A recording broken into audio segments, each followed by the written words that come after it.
દુનિયાની સૌથી તાકાતવાળી મીઠાઈ કહો ને તો પણ ખોટું નથી.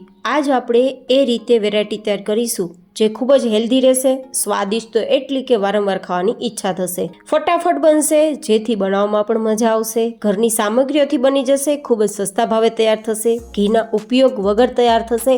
લાંબા સમય સુધી ખાઈ શકો તે રીતે તૈયાર થશે.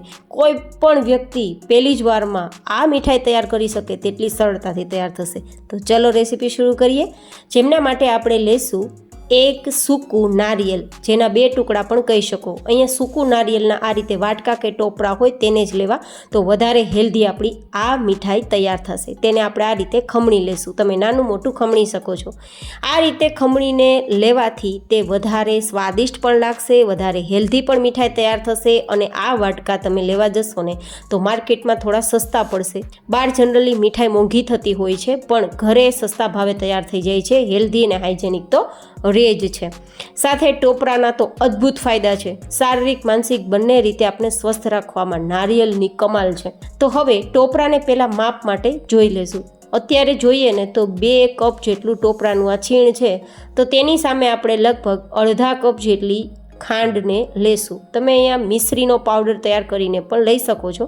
જો મિશ્રી લેશો તો આપણી આ મીઠાઈ વધારે હેલ્ધી રહેશે. હવે આપણે આ ખાંડને ઓગાળવા માટે 1/4 કપ જેટલું પાણી ઉમેરીશું અને માત્ર આપણી આ ખાંડને ઓગાળીશું. જો થોડી પણ ચાસણી આવી જશે ને તો આપણી આ મીઠાઈ કડક થઈ જશે. તો ખાસ ધ્યાનમાં રાખવાનું કે આપણી ખાંડ ઓગળી જાય પછી ફટાફટ ગેસની ફ્લેમ બંધ કરી અને આપણે છીણેલું જે નારિયેળ છે ને તેને ઉમેરી આ રીતે આપણે સતત ચલાવવાનું છે. હવે ચલાવતી વખતે થોડું લૂઝ લાગે તો તમે થોડી ગેસની ફ્લેમ ધીમી રાખી અને આ રીતે ચલાવી શકો છો.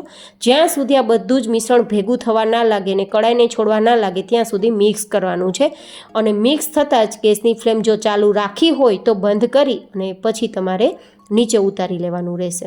તો આજે આ મીઠાઈ તૈયાર કરવાનો મારો હેતુ એટલો જ હતો કે કોઈ પણ વ્યક્તિ સસ્તા ભાવે સરળતાથી ઘીના ઉપયોગ વગર ફટાફટ પસંદ આવે તેવી અને હેલ્ધી પણ રહે તેવી મીઠાઈ હું તમારી સાથે શેર કરું. તો આજની મારી આ મીઠાઈ બનાવવાની રેસીપી તમને કેવી લાગી મને જરૂર ફીડબેક શેર કરજો. અને પછી કોઈ પણ પ્લેટની અંદર એકવાર તેલ કે ઘીથી તેને ચીકણી કરી અને પાથરી દેવાનું.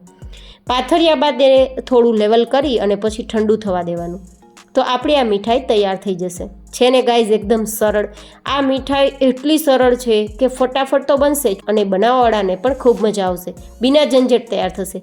ક્યારેક કોઈ મીઠી વસ્તુ ખાવાની ઈચ્છા થાય, અચાનક ગેસ્ટ આવી જાય અથવા તો ક્યારેક કોઈ તહેવાર હોય ત્યારે પણ તમે આ મીઠાઈ બનાવી શકો છો. કોઈ પણ વ્યક્તિને પોસાય તેટલી સસ્તી, હેલ્ધી, હાઇજેનિક, ટેસ્ટી સરળતાથી આપણે આ મીઠાઈ ઘરે તૈયાર કરી શકીએ છીએ. તો આ રીતે મનપસંદ ટુકડા કરી ઠંડી કરી ધેન સર્વ કરીશું.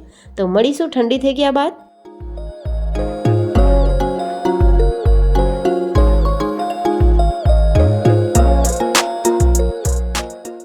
ઠંડુ થઈ ગયા બાદ તમે આરામથી ટુકડાને ડિમોલ્ડ કરી શકશો અને ખાવામાં ખૂબ જ નરમ રહેશે. જ્યાં સુધી આ મીઠાઈ પૂરી નહીં થાય ત્યાં સુધી ખરાબ નહીં થાય, કારણ કે આમાં આપણે કોઈ પણ પ્રકારનો માવો, મિલ્ક પાવડર, દૂધનો ઉપયોગ કર્યો નથી અને આમાં ઘીનો ઉપયોગ પણ નથી, જેથી ખૂબ જ સસ્તા ભાવે તૈયાર થશે.